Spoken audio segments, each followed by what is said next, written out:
नमस्कार दोस्तों, आज हम बात करेंगे खेत में आने जाने के रास्ते के विवादों के संबंध में क्या कानून बना हुआ है। मेरे एक मित्र ने मुझसे पूछा था कि सर हमारे खेत में आने जाने के रास्ते का विवाद है, तो कोई कानून में ऐसा क्या प्रोविजन बने हुए हैं जिससे इसका निराकरण किया जाए। दोस्तों, राजस्थान में खेत में आने जाने के रास्तों के विवादों के निराकरण के लिए राजस्थान काश्तकारी अधिनियम 1955 बना हुआ है। इस अधिनियम में क्या प्रोविजन दिए गए हैं जानेंगे इस वीडियो में। मैं हूं एस के खंडेला और आप देख रहे हैं लीगल बाबा खंडेला।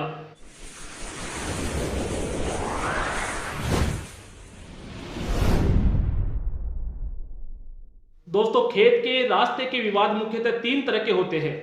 एक, रास्ता पहले से मौजूद था लेकिन किसी प्रभावशाली व्यक्ति ने या पड़ोसी ने आपसी मनमुटाव के कारण उस रास्ते को बंद कर दिया, तारबंदी कर दी। दूसरा, रास्ता है लेकिन सकरा है, कृषि भूमि में जाने के लिए जो ट्रैक्टर वगैरह है वो उस रास्ते से नहीं जा सकते। और तीसरा है कि कोई रास्ता मौजूद ही नहीं है खेत में जाने के लिए। तो इस सभी समस्या का समाधान जो है इस वीडियो में आपको मिलेगा। सबसे पहले दोस्तों बात करते हैं कि अगर आपके खेत में जाने का कोई रास्ता है और किसी पड़ोसी ने जो है वो रास्ता बंद कर दिया है, तारबंदी कर दी है, तो सबसे पहले आप अपनी ग्राम पंचायत में जाइए और 251 जो राजस्थान काश्तकारी अधिनियम है उसकी एक एप्लीकेशन अपनी ग्राम पंचायत के अंदर आप दीजिए। ग्राम पंचायत के पास 45 दिन का पावर होता है उस एप्लीकेशन के ऊपर सुनवाई करने का। 45 दिन के बाद वो एप्लीकेशन संबंधित तहसीलदार के पास चली जाती है। तहसीलदार जी के पास जो है 30 दिन का समय होता है उस रास्ते को खुलवाने के लिए। तहसीलदार जी किसी पटवारी को या नायब तहसीलदार को भेज करके जांच करवाता है। जांच करवाने के बाद में तहसीलदार जी जो है उस रास्ते को खुलवा देते हैं। अगर पुलिस की आवश्यकता महसूस होती है तो पुलिस को साथ लेकर के उस रास्ते को खुलवा दिया जाता है। वहीं बात करें कि रास्ता सकड़ा है, रास्ता है लेकिन छोटा है, वहां से कोई ट्रैक्टर वगैरह नहीं जा सकते, तो इसके लिए आपको एप्लीकेशन तहसीलदार जी के पास नहीं देनी है, आपको जाना है सीधे एसडीएम साहब के पास में और 251A राजस्थान काश्तकारी अधिनियम की एक एप्लीकेशन लगानी है, किसी वकील के थ्रू लगानी है।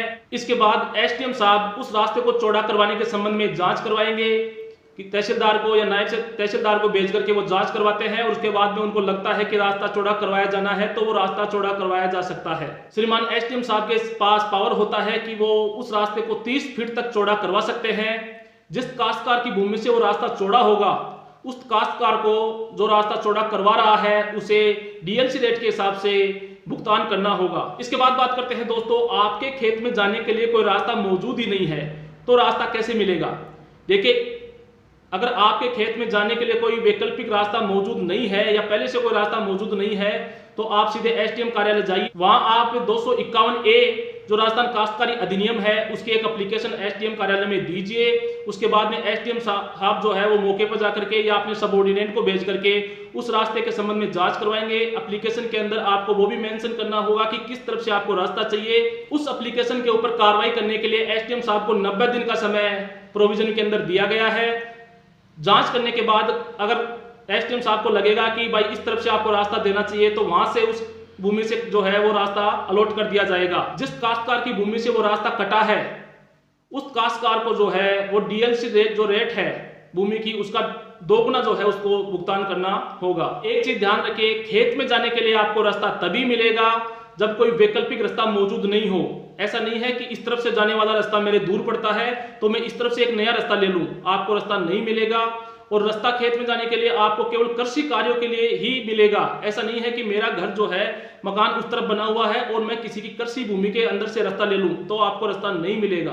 तो दोस्तों, अगर किसी ने रास्ता बंद कर दिया है, तारबंदी की है, तो उसको खुलवाने के लिए आप ग्राम पंचायत में, उसके बाद में तहसीलदार जी के पास में एप्लीकेशन दीजिए। और अगर रास्ते को चौड़ा करवाना है या नया रास्ता आपको लेना है तो आप एसडीएम कार्यालय जाइए और वहां 251A की एप्लीकेशन आप डालिए। कृषि भूमि के लिए नया रास्ता आपको तभी मिलेगा जब कोई वैकल्पिक रास्ता मौजूद नहीं होगा। और जितना रास्ता आपके खेत में जाने के लिए आपको मिला है उस रास्ते की जो कीमत है उसका डीएलसी रेट का दुगना जो कीमत है वो आपको संबंधित काश्तकार को देनी होगी। वहीं आप किसी दूसरे जो काश्तकार है उसकी भूमि से अगर कोई पाइपलाइन डालना चाहते हैं खेत से तो वो पाइपलाइन जो है वो 3 फीट नीचे डाली जाएगी और इसके लिए एप्लीकेशन भी जो है एसडीएम कार्यालय में ही आपको देनी होगी। उम्मीद करता हूं दोस्तों खेती के रास्तों के संबंध में ये जानकारी आपको अच्छी लगी होगी। इसी तरह की लीगल जानकारी के लिए आप बने रहिए मेरे यूट्यूब चैनल लीगल बाबा खंडेला पर। मिलते हैं नेक्स्ट वीडियो में, तब तक के लिए जय हिंद।